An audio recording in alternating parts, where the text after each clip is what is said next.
Good afternoon. Fade to Black breaking news for this Wednesday, May 29th, 2024. This is all of the news that you need. I'm Jimmy Church. All right. What a big week we've had on Fade to Black. Tim Schwartz was on with us on Monday. Robert Schock last night. An amazing conversation. Tonight, actor and comedian Dave Foley and his partner, screenwriter Tom Wheeler, will be joining us. A very unique show. We're going to be talking about all things UAP and UFO. That is tonight on the show. Tomorrow night, no show. That's right. We are off air. I will be out at Contact in the Desert hosting their 10th anniversary party. It's tomorrow night in the Crystal Ballroom at the Renaissance Hotel. Kicks off at 8 p.m. I think doors are at 7:30. So I will see everybody tomorrow night out in Palm Springs at Contact in the Desert. We've got a very busy news day today. Let's get straight to it. On this day in history, 1588, a massive Spanish fleet, the Invincible Armada, with 130 ships, 2,500 guns, and 30,000 men, set sail from Lisbon on a mission to secure control of the English Channel. Half of the fleet was sunk, and while being chased around the UK, around Ireland, trying to make it back to Spain in defeat on this day in 1588. Here's your fader fact. 1 in 18 people have a third nipple. Yeah. And think about that when you're at your next party. All right, let's get to the breaking news. Delhi recorded an all-time high temperature of 127.22 degrees Fahrenheit earlier today. The streets in Delhi are deserted and most shops are shut as people stay indoors to avoid the searing heat. 127 degrees. A planet thought to orbit the star 40 Eridani A, host to Mr. Spock's fictional home planet Vulcan in Star Trek, is really an astronomical illusion caused by the pulses and jitters of the star itself, according to a new study.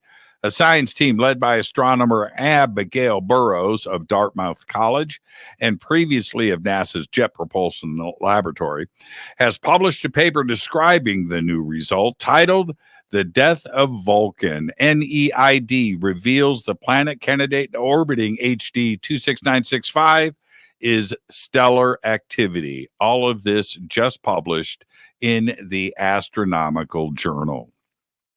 The possible detection of a planet orbiting that Star Trek planet made famous. It did draw quite a bit of excitement and plenty of attention when it was announced back in 2018. But now precision measurements have returned it back to science fiction. I'm kind of bummed out. 4 zebrafish are alive and well after nearly a month in space aboard China's Tiangong space station. As part of an experiment testing the development of vertebrates in microgravity, the fish live and swim within a small habitat aboard the station. While, yes, they are alive, they are showing some signs of disorientation, like swimming upside down, backwards, and spiraling, suggesting that microgravity is having an effect on their spatial awareness.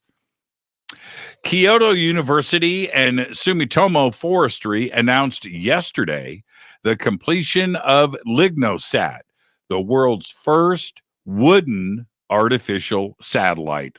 LignoSat will launch from the Kennedy Space Center the Kennedy Space Center in Florida to the International Space Station in September, with deployment from the Japanese experiment module Kibo a month later. LignoSat is crafted from magnolia wood, selected for its strength and workability after space exposure tests were conducted on cherry, birch, and magnolia wood chips.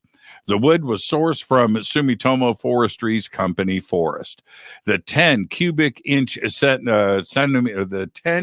centimeter probe was assembled using a traditional Japanese technique that doesn't require any screws or glue and is equipped with external solar panels.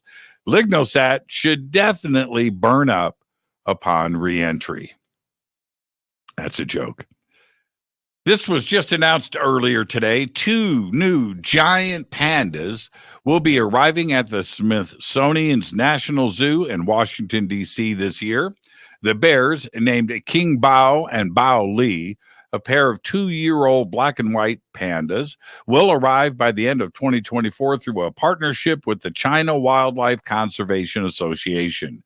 It will cost about $25 million in public and corporate donations to support the pandas over the next 10 years. China says that this is a symbol of the deepening of friendly ties between the U.S. and China.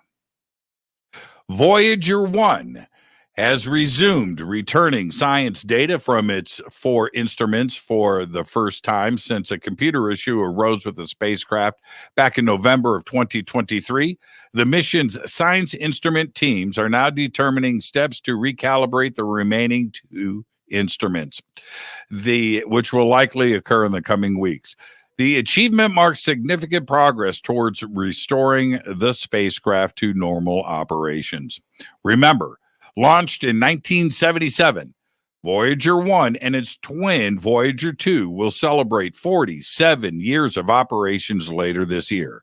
They are NASA's longest operating spacecraft, as well as the first and only spacecraft to explore outside the heliosphere. Voyager 1 is 15 billion miles from Earth. It takes light and communication over 22 and a half hours to reach the spacecraft, and 22 and a half hours for an answer. That's right. 2 days after you hit send. And finally, I'll leave you with this. A sarcophagus fragment discovered beneath the floor of a religious center belongs to Ramses II, one of the best-known ancient Egyptian pharaohs, the dude in the Bible. Archaeologists unearthed the granite artifact in 2009 inside a Coptic building in Abydos. The team, led by archaeologists Ayman Damrani and Kevin Cahill, have determined that the sarcophagus had carried 2 individuals at different times. However, they could identify only the new guy, right? A high priest of the 21st dynasty who lived in roughly 1000 BC. The initial owner of the sarcophagus, the first body to occupy it, had remained a mystery. But archaeologists knew it belonged to somebody very high-ranking and probably from the Egyptian New Kingdom. Before being placed in the newly found sarcophagus, Ramses II was buried in a now long-lost gold coffin and was moved to an alabaster sarcophagus, which was found destroyed in his tomb by looters. He was later moved to a granite sarcophagus, which the priest had transferred to Abydos to use for himself. So, let's get this straight. The Valley of the Kings was the subject of not only looting by looters, but also looting by high priests who only wanted to be buried in the good stuff. All in the name of religion. Okay, I get it. Makes sense. Seriously. There you go. There's all the Fade to Black breaking news that you need for this Wednesday, May 29th, 2024.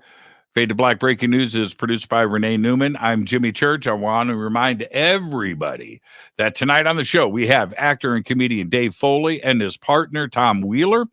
And we're going to be talking about all things UFOs and UAP.